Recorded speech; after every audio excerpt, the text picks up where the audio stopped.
माई बाप याद आवत का? हाँ? तू तो अनाथ बाड़े ना?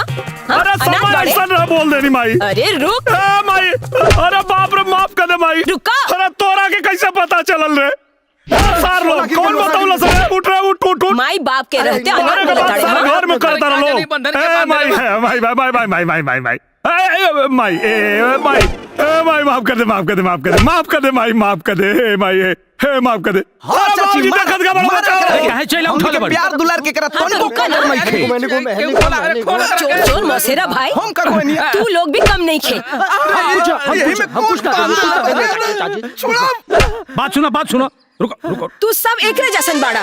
काय मरतो घर का मुर्गी दाल बरोबर समझावा इनके। गांव भर के लोग हमरा लेखा के तारीफ करता। हाँ तू काली भइल बाड़ू, सट के समझावा। सही तरीका। हाय यही अदा पर तो हम दीवाना हो गनी जवानी में।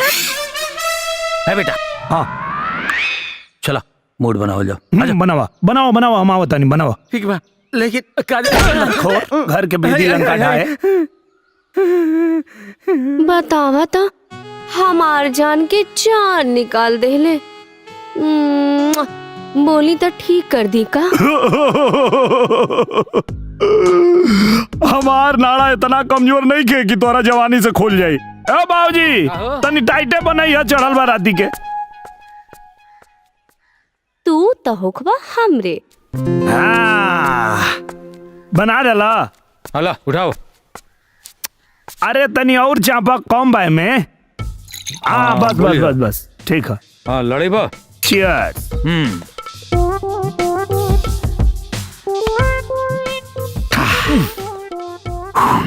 कड़ा हो गया ना बाबू? ना एकदम सही बा, बाथरूम हो गया होता नहीं।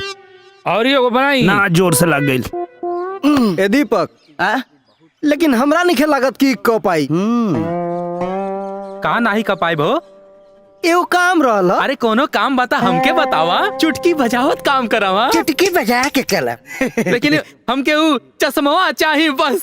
चश्मा? हाँ चल दिया गल चश्मा। तो देखा तो हर काम एकदम चुटकी बजावत हो जाए फटाफट। पक्का हो तो जो फुलवा के नंबर लेके आओ। जो पक्का।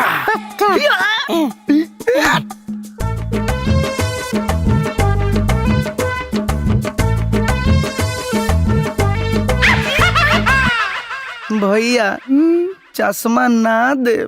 चुप है, पहले नंबर ले आवे तो दे। आसमान में टेडिंग डड़ंग। Excuse me. यस। नंबर कहा हो? भैया चश्मा कहाँ बितवला ना तुरतिया, कहाँ बितवला ना। यह दीपक दिलदार मोतिया मोरलस कौन सवतिया रतिया, कहाँ बितवला ना। वाह क्या बात है दीपक। रात भर पीले बने। राजू, अरे के है यहाँ राजू? बोला, हमारे पास टाइम नहीं के। टाइम तो लागी।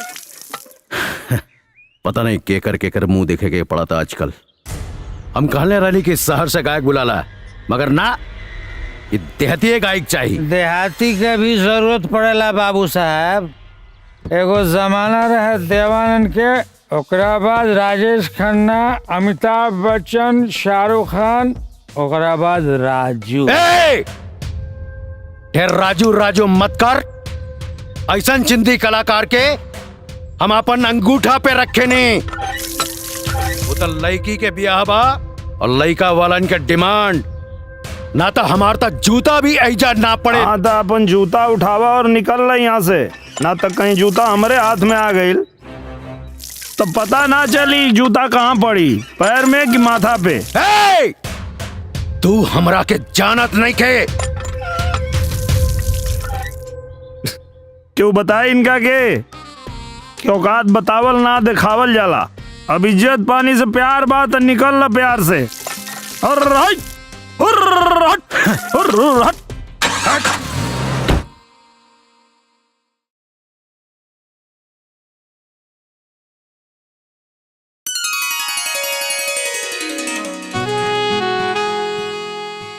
अरे छोड़ ना, तो माई के बोलाई। बुला ला। पागल है का रे? ए का चलता? हाँ गइल रहला हमार किताब लावे के और यहाँ लैला मजनू के खेल खेला ताड़ा। बनावा बनावा वीडियो बनावा। देखिए गला पड़ल बा। ढेर होशियार मत बन। अरे यार सच कहता नहीं, कोनो गड़बड़ नहीं के। बस बस अब खाली किताबे से ना हमरा परीक्षा में पासो करवावे के पड़ी। अबे वो हम कैसे करवाई बे?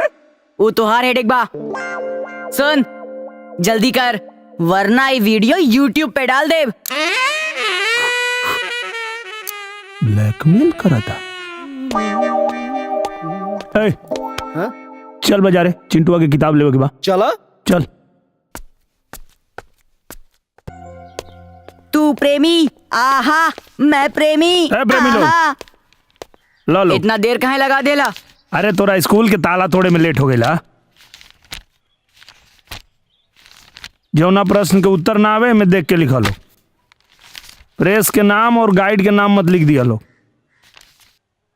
लिखते काहे नहीं लिखत? तू लिखबा हमार नाता ई वीडियो। पता न बड़ा होके का बनी।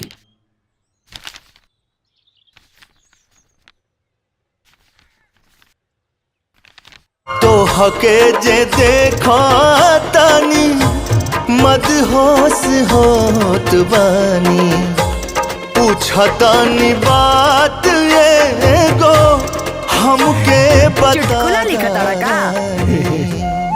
चवनिया मुस्की मारत बाड़ा। गुलाब की अरे हाउ रात रानिया। इडियट।